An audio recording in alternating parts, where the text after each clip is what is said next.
Hello everyone and welcome back to more Final Fantasy VII. We are at part 31. In the last part, we went into space, and in this part, we're going to go visit Bugenhagen and Cosmo Canyon to hopefully figure out something to do about Meteor, because, you know, the rocket plan didn't really work out too well, did it?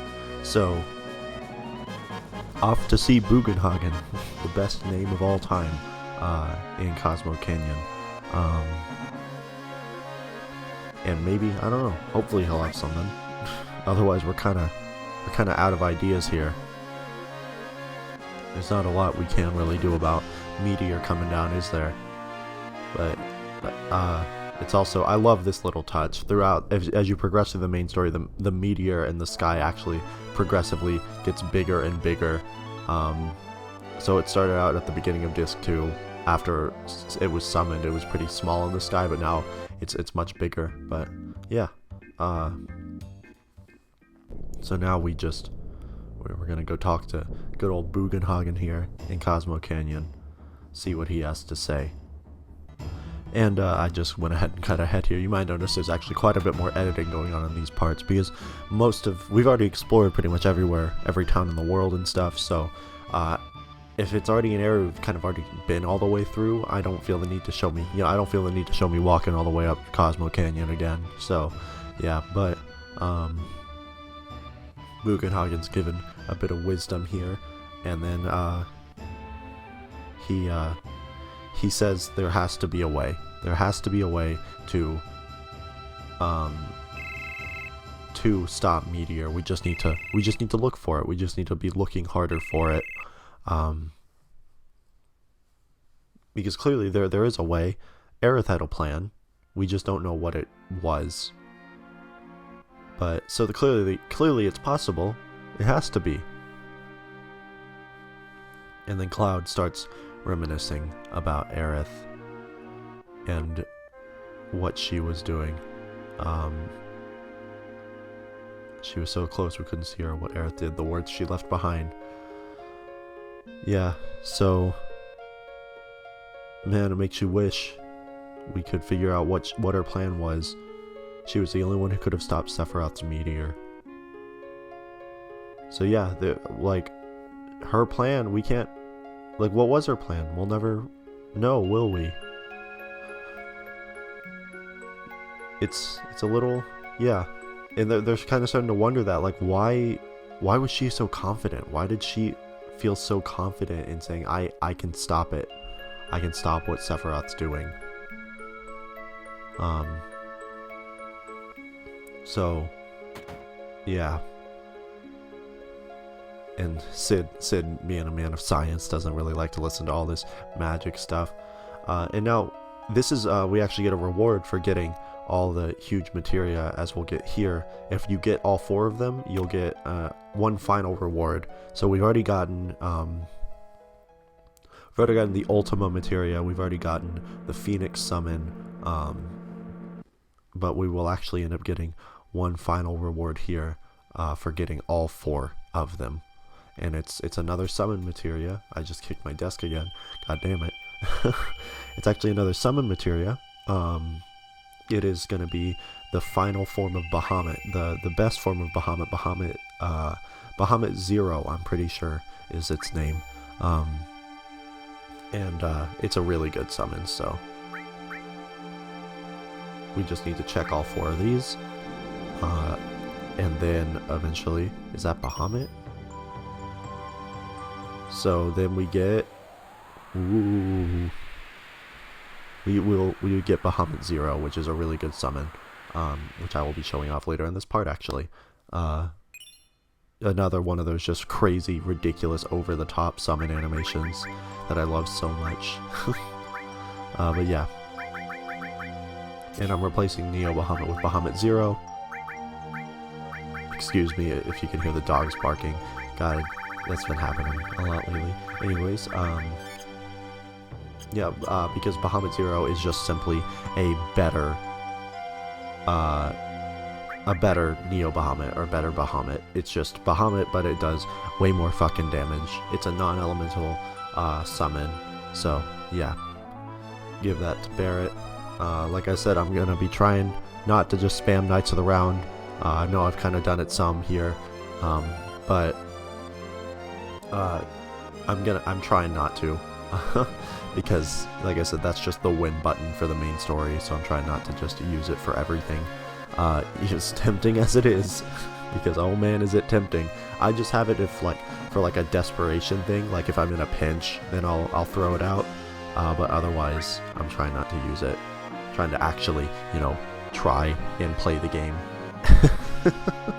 But yeah, so now, the next place we need to go is actually the City of the Ancients, because they started reminiscing about Aerith. They kind of feel that that's where they should head to hopefully try to figure out why was she there, what exactly was her plan at the City of the Ancients. Before Sephiroth fucking bruh momented her. That's the ultimate bruh moment in video games, Aerith dying. It actually is a really sad moment, but all memes aside, but yeah. So here we are, back at the City of the Ancients. The place where it all happened, kind of the turning point of this game where things started getting a lot darker. And up until that entire sequence, from when Aerith's death up until we get the airship, it's kind of all just doom and gloom. It's a pretty dark part of the game. Then finally, when you get the airship, there's kind of this glimmer of hope again. It's interesting, but Bugenhagen seems to recognize this place in some fashion. Yeah, so, are you getting something? So, I wonder what's up with that. What is here? I don't know. Hopefully we can find something.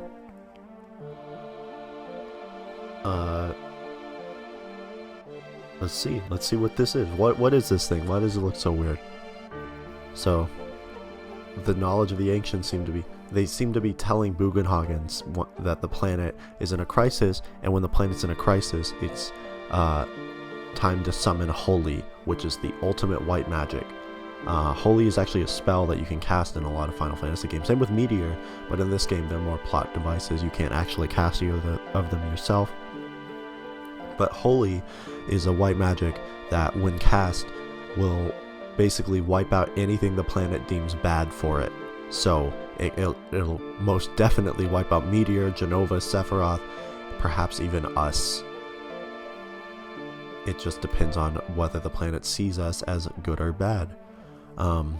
So the way that we have to summon Holy is find the white materia, and when the white materia summons Holy, it will turn into a pale green. But as Cloud said, Aerith had that materia. If you remember, Aerith even mentioned it at the beginning of the game. She called it a materia that does absolutely nothing. She just didn't realize that you needed a tremendous amount of power to summon Holy.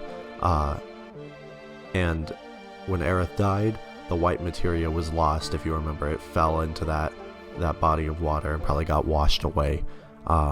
So, as Cloud says, it's kind of, this is the end. Like, what can we do now? Aerith was trying to cast Holy but failed. She died. So, what is there to do now? Key in the music box. Key? Didn't we pick up a key 2 parts ago? Maybe the key to the ancients? In this part, you're actually supposed to kind of leave this area, go get the key, and come back. But since I already knew where it was, I picked it up early. So, just to save some time. So here we go. So he puts the key in the hole, the keyhole, as they call it. And let's see what happens when we do that. Hoo hoo hoo. Oh, Bugenhagen, you don't have legs. Oh, fancy FMV time. Fancy FMV time. Once again, it is pretty cool how the actual in-game models kind of interact with the FMVs. I know it looks a little janky, but you just got to keep in mind the time period. It's kind of unfair to judge this game in today's context because it's the PlayStation. Of course it's not going to look great. And it was like pretty early PlayStation. Like PlayStation released in 1995. This came out in 97. So still like not far into the PlayStation's lifespan. So, you know, of course Final Fantasy 8 and 9 look much better once they kind of learned the technology and stuff. But now that we put this key in, it's showing us a projection of something. It's trying to show us something. So what is it trying to show us? Well, let's find out. Oh, I don't want to watch this again. Oh, come on. This is just rude. I don't want to watch Aerith get fucking shanked again with a giant ass sword. But, oh wait. Look at the color of that materia that fell. The white materia that fell. Look at the color of it. It's not white anymore. It's a pale green. She did it. Right before she died, she cast Holy. She summoned Holy. She did it. It's glowing. So she did it. She actually did what she was trying to do. She didn't die in vain. She summoned Holy right before Sephiroth came and killed her. That was what she was trying to do. She was trying to summon Holy. And she left us, as Bugenhagen said, she left us with a great hope, but it cost her her life. So, and Cloud is like, Aerith, I'll do the rest. So, oh, Yuffie. So, now they realize Sephiroth is containing Holy. Using his power to contain Holy to keep it from being released. So, what we have to do now is defeat Sephiroth. Once we defeat Sephiroth, we find a way to get into the Northern Crater, we defeat Sephiroth, then Holy comes, because Sephiroth is no longer containing it. And that'll save the day. So, yeah, that's the mission now. We know that Aerith has already done her job to stop Meteor. She's fulfilled her purpose. It cost her her life, but now we have to do our part. Now, the goal is to stop Sephiroth. What the? So, yeah. So now, they moved that giant fuck you cannon from Junon, the Shinra did, and they moved it to an area where a bunch of Mako energy is gathered to aim it straight at the Northern Crater to destroy the barrier that Sephiroth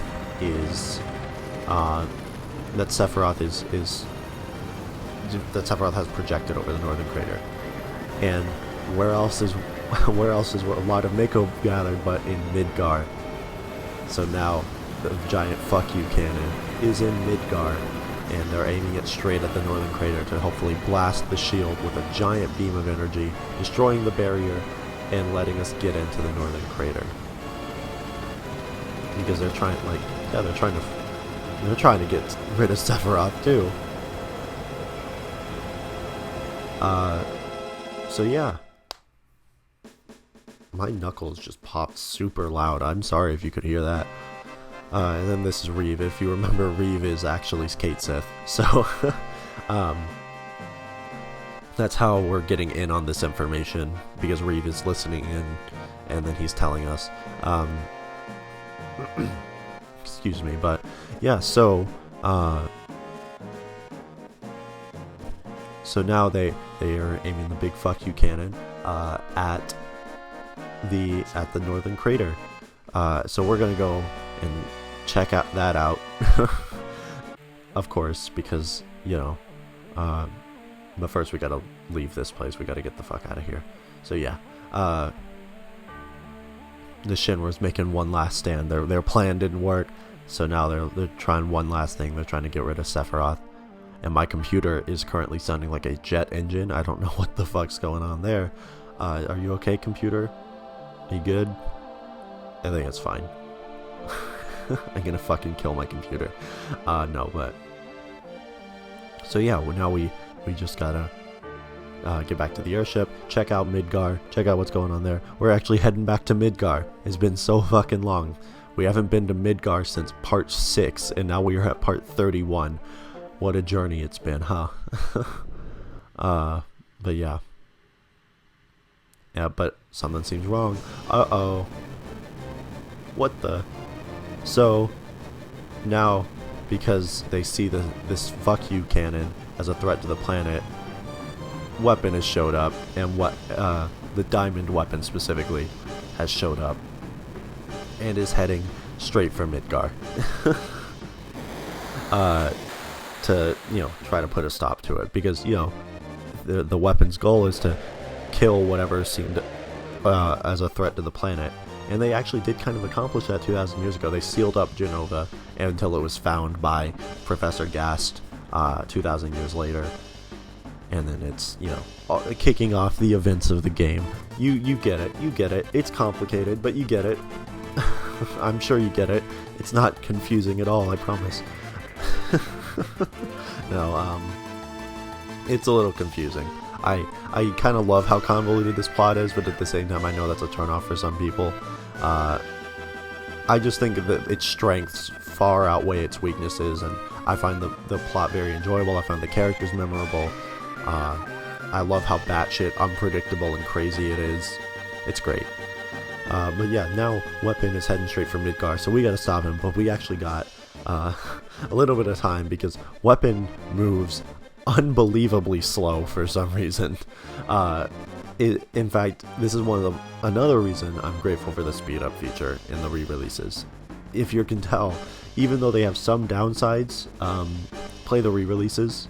The speed up feature is so nice, and if you suck at video games, you can cheat and turn on the automatic limit all the time, or whatever. But yeah. So now Kate is telling off Barrett, being like, hey, remember when you blew up that reactor in Midgar? That killed hundreds of people, hundreds of innocent people, and Barrett's like, that was for the sake of the planet, it's okay. And then you gotta expect a few casualties, and Kate is just like, a few casualties? You killed hundreds of people. To those people's families, that's everything to them. And then that causes Barrett to probably think a little bit about what he's doing and what he's done. And maybe his blind hatred for the Shinra, his hatred for the Shinra probably blinded him on what he did. So yeah. So now, to help save the people of Midgar, not the Shinra, but the innocent people in Midgar, we're gonna go and confront Weapon. We're actually gonna fight the fucking thing. But first, since this takes fucking 3 years for Weapon to show up, I'm actually gonna stop by here, get in a battle, fight Doug, or not fight Doug, get Doug, then come back and wait for Weapon here. And see, I come back with time to spare. I can still save the game and shit, and Weapon's still not here yet. And here we go. Here we go. And now we get into a boss fight. So we're actually fighting fucking Weapon this time. This isn't like last time when we fought that one Weapon and just kind of flew off after that. We're actually fighting the diamond weapon here. And this is a boss fight, alright. Yeah, I'm gonna... physical attacks actually do not work against this thing. You have to use magic on it. So I learned that pretty quick here. Quadracast Ultima, always a good option. That's going to be about 8,000 damage right out of the gate, so, you know, can't complain about that. Boom. Man, that sound effect gets annoying when it's played over and over again, doesn't it? Oh well. This boss fight, it can be a little annoying, but we're pretty decked out, so, you know, we're okay. Like I said, main story-wise, nothing's going to really give us much of a challenge anymore from here on out because of all the shit that we've gotten. Not like anything really gave us much of a challenge to begin with, except that side area where I confused Yuffie and she quadracasted Ultima on the entire fucking party. But we don't talk about that. And I'm going to cast Regen just to get some auto heal going. You know, it's a fun time. Cloud's going to be... I have Cloud with the enemy skill now. And then I'm gonna slow him with Yuffie, and then we're just gonna be casting strong-ass magic. It's made of metal, or something like that, so it doesn't like electricity very much, so Trine is actually a good one to use here. And it is susceptible to slow, as I found out, because we just slowed it down, and slow just means it's not going to attack as much, so that's good. And I'm just I'm gonna go ahead and cast, even though it's not Quadricast, I'm just gonna go ahead and cast Ultima anyway. And then Comet 2, just good multi-hit attack, does a good amount of damage. MP Absorb, got some MP back. He's not doing like any damage to us because of Big Guard. He can't do shit to us. And then I'm going to show off Bahamut Zero here, actually, if you want to see an over-the-top summon animation. But yeah. Like I said, nothing, we're so decked out at this point, not a lot of things are going to be giving us much of a challenge anymore. Let's show off Bahamut Zero. Another stupidly over-the-top summon animation. We're going to go to the moon. Like, it's graphics-wise, though, like, this is all in engine. This isn't pre-rendered shit. So, like, graphics-wise, this shit for PS1 looks great. Like, yeah. He flies from outer space, prepares his fuck you laser to come crashing down onto the enemy. He's charging it up. And fire! And there it goes. Oh man, I love that animation a lot. It's just so over the top. And it's gonna do a really fucking good amount of damage here. It does what? How much damage does it do? 6,000. Damn, that's good. But yeah. Throw out a Trine. And that's gonna do what? 3,000? 2,000. Still good. Still very good. And this thing is almost dead. Like I said, we're too decked out for anything to actually put up a fight anymore. This should be the last hit here. And there we go. That was the boss fight. And we actually are going to get a shit ton of experience in AP for this. Look at that. Ooh, that's good. So we get some materia level ups, and then we get a couple level ups for everyone in the party. Awesome. Beautiful. Great. Perfect. Now we get another fancy FMV. Disc 2 is full of FMVs. Like, holy shit. Then maybe that's why content-wise it's a bit shorter than Disc 1. Disc 1 was about, like, what, 15 hours? And Disc 2 so far has been about 10. So, yeah, it's a bit shorter than Disc 1 content-wise. But it's because it's filled with so many FMVs and story moments. Yeah, so it senses murder. It's going away. So now we're gonna retreat. We're gonna go back to the high wind. It's accepted defeat, I guess. But yeah. Oh, we got a call. Oh no, let's hurry out of here. Something big, I'm talking really big's coming. I always imagine like Kate Sith kind of talking in like a New Jersey accent or something. I don't know why. Or maybe, I don't know, some kind of Northeast accent. That's always what I've imagined Kate Sith talking like. I don't know, I'm weird. I don't think that's how Reeve is supposed to talk, so I don't fucking know. They're gonna fire the fuck you cannon right at weapon. That's what Kate Sith was talking about with something big coming. We get another flashy ass FMV. The FMV is like, I've talked about this, style and substance. Style is what sells a game, or sells a product, or sells a work of art in general. The style is what sells it. The substance is what makes it have a lasting impact. So both are important. Style over substance can be a problem when you're actually watching something, but like, style is still very important. So the FMVs are this game's kind of style. It's what sold the game, and the substance, what made it had such a lasting impact, is the story. But this FMV is great. It's just so cool. It's just a big ass fuck you laser. It's going against a kaiju monster. Like, come on, this game is fucking kaiju monsters. I grew up watching Godzilla, so I love this shit. It's great. It's fucking awesome. And man, you just feel the power of that laser when it goes off. Fucking shatters glass and whoosh. Yeah. And he just brushes his hair aside. Oh, Rufus. If only you knew what was about to happen. Oh, and he senses the laser coming, so he's retaliating. It's fucking Mecha Godzilla. Midgar. So yeah, it's just going an all-out attack on Midgar, and Barrett's worried about Marlene. But Marlene is actually no longer in Midgar. Marlene is in another place now. But yeah. What's it doing? Oh. Ooh. Straight through him. And there goes Diamond Weapon. Oof. You did good, Diamond Weapon. You tried your best. And, yeah. Well. Damn. It went right through Weapon. So now the big fuck you laser is going straight at the northern crater, the barrier at the northern crater. And surprisingly, it works. And the barrier is destroyed. Meaning, we can now get to Sephiroth whenever we want. Sir, Weapon's been defeated. The barrier has disappeared.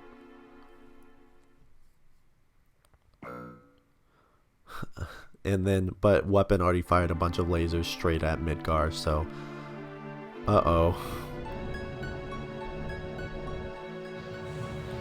Uh-oh. Rufus is in trouble, isn't he?